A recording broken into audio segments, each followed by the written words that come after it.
papatayin kita! Alam ko kung anong klaseng baril si Lolong. Ang baril na papatay sa demonyong si Julio. Kahit na ama niya si Julio. Ganito na lang. Bakit hindi na lang tayo magsabayan? Sige, tara! Sabayan pa ni. Ano yan? Sabayan na! Go, yung mga bata! Anong ginagawa niyo, ha? Lolo! Mukhang dehado ka sa mag-ama na to, ha? Tama kayo! Tapos! Lolo!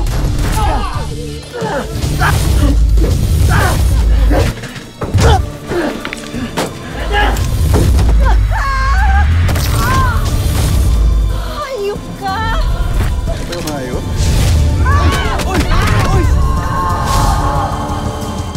Sandali, Macarena. Easy lang. Sorry. Parang napaka-alerto nyo naman ngayon. Bigla ko lang naisip, gaano natin kakilala si Manuel? Sino ba talaga siya? Bumuko ka na! Ikaw ba ang pangil ng Maynila? Lolong? Long, sakay! Asa na naman tayo? Sigurado ka ba sa address?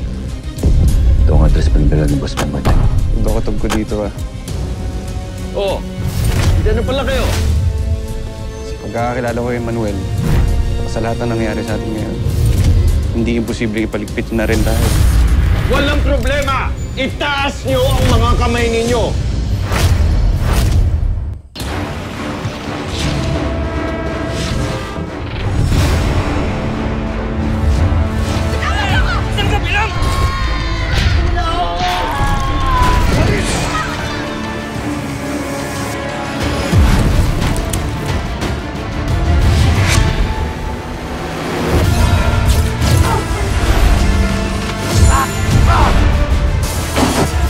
Konti na lang, Lolo. Mapapabagsak mo na rin ang tunay na target mo.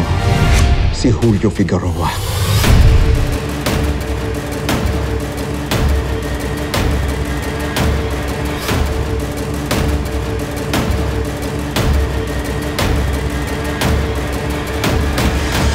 Kailangan mo ng tulong?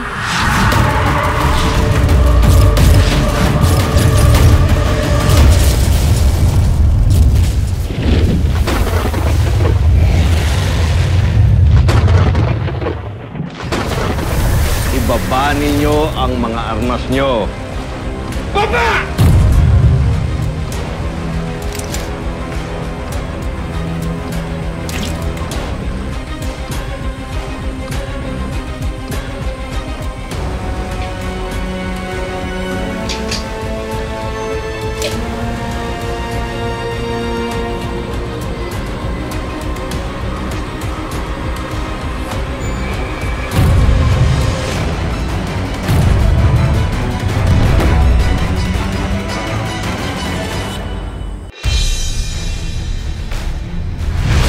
Lolong? Ikaw ang pangil ng Maynila?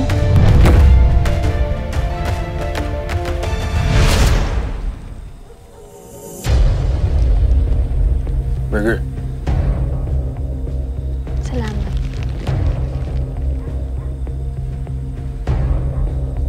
Kilala mo pala yung pangil ng Maynila. Ilang beses na niya akong tinulungan. Takot yung mga sisiga-siga sa kanya sa lugar nila. Mabuti siyang tao. Kaya ba parang nakukonsensya ka ngayon?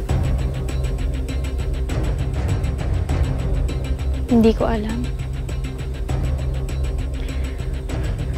Pero kung kalaban siya ng batas, kalaban ko na rin siya. Bakit ba kasi galit na galit ka sa mga vigilante na yan? Bakit hindi ka ba galit sa kanila? Hindi. Basta ako ginagawa ko na maayos yung trabaho ko, sumisweldo ko na maayos, okay na ako dun. Eh ikaw, bakit mo ginagawa itong trabaho na to?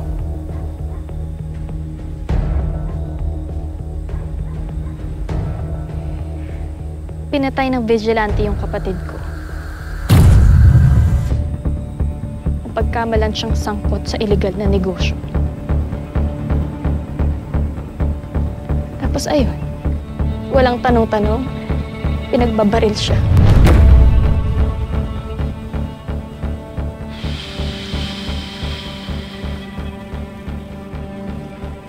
Hanggang ngayon, hindi ko pa rin nahuhuli kung sino ang may gawa nun sa kapatid ko.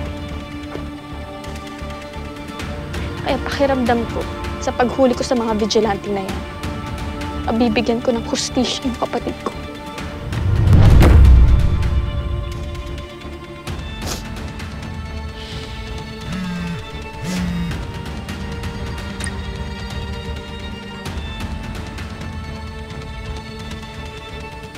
Nahanap na sila. Tara na.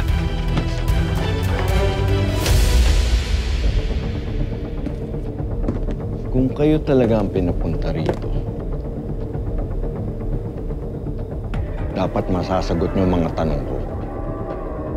Isang tanong, isang sagot! Paano kami makakasiguro na ikaw talagang dapat namin kitain? Paano kung itinumba mo na ang totoong profesor?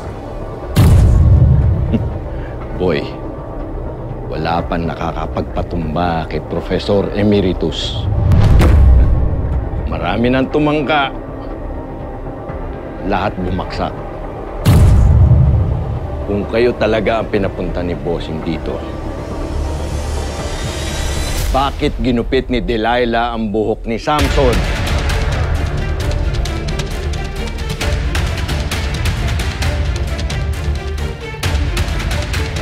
Sagot!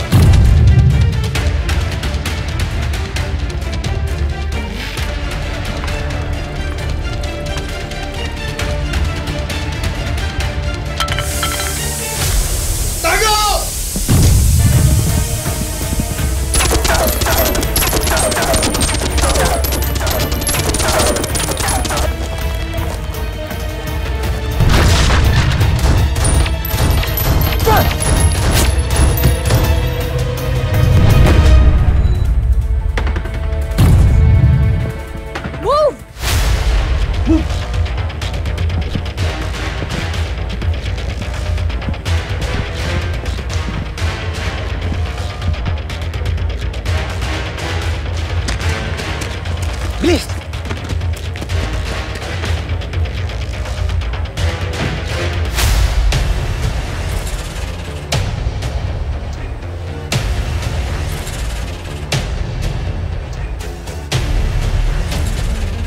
Tony! Ayun siya! Sugod! Sugod!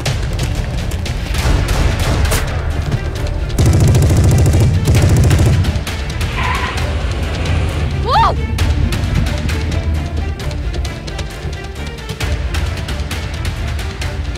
Takasan na naman tayo. Lolo.